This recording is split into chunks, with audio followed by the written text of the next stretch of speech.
प्यारे श्रोताओं, 18 दिन का जो महाभारत का युद्ध हुआ था उसमें एक दिन ऐसा था जिसमें सात्यकी को एक बूढ़े राजा भूरिश्रवा ने बाल पकड़कर लात मारा था और हजारों योद्धाओं के बीच उन्हें घसीटा था कुरुक्षेत्र में ही। वो सात्यकी जो अर्जुन के शिष्य थे, अर्जुन के तरह ही पराक्रमी थे, वो सात्यकी जिसने अकेले ही द्रोण, दुर्योधन, दुशासन, कर्ण सबको परास्त किया था और भी हजारों योद्धाओं को परास्त किया था और मार डाला था। ये कैसे संभव हुआ? ये इसलिए संभव हो पाया क्योंकि इसके पीछे भगवान शंकर की एक वरदान काम कर रहा था। आइए जानते हैं वो क्या वरदान था। श्री कृष्ण के माता है देवकी और उनके पति वसुदेव। जब देवकी का स्वयंवर हुआ तो उस स्वयंवर में वसुदेव नहीं गए थे। वसुदेव के लिए राजा शिनी गए थे। जैसे भीष्म अपने सौतेले भाइयों के लिए अंबिका अंबालिका के स्वयंवर में गए थे और बाकी लोगों के साथ युद्ध करके उन तीनों को ले आए थे, उसी तरह शिनी बाकी राजाओं के साथ युद्ध करके देवकी को उठा लाए वसुदेव के लिए।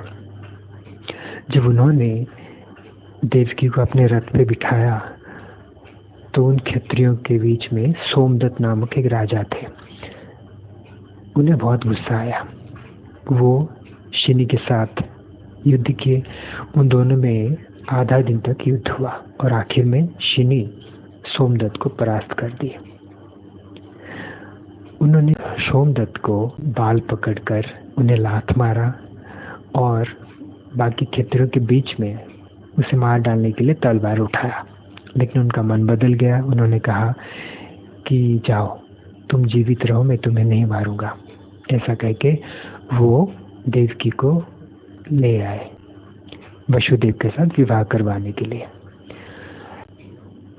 उस स्वयंवर में जो हुआ सोमदत्त के साथ, इससे उन्हें बहुत अपमान हुआ, होना भी चाहिए।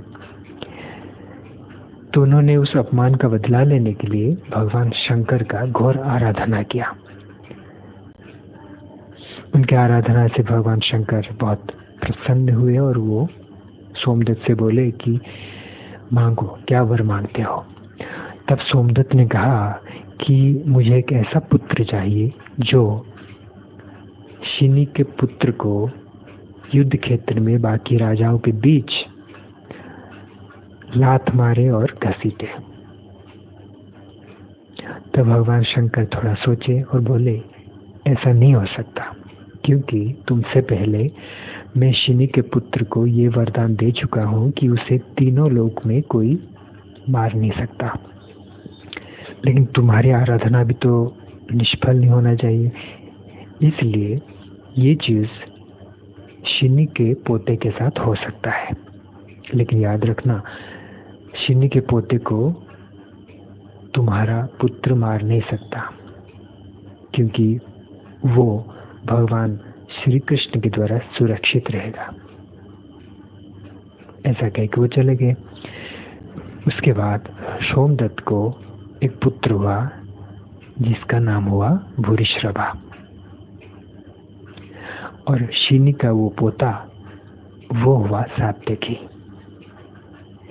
इसी वरदान की वजह से उस दिन भूरिश्रवा सात्यकी को आसानी से पकड़ लिए, उसे परास्त कर दिए और उसका बाल पकड़कर लात मारा और बाकी राजाओं के बीच उसे घसीटा।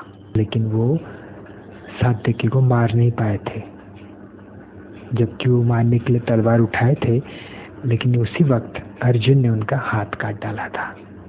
है ना इंटरेस्टिंग?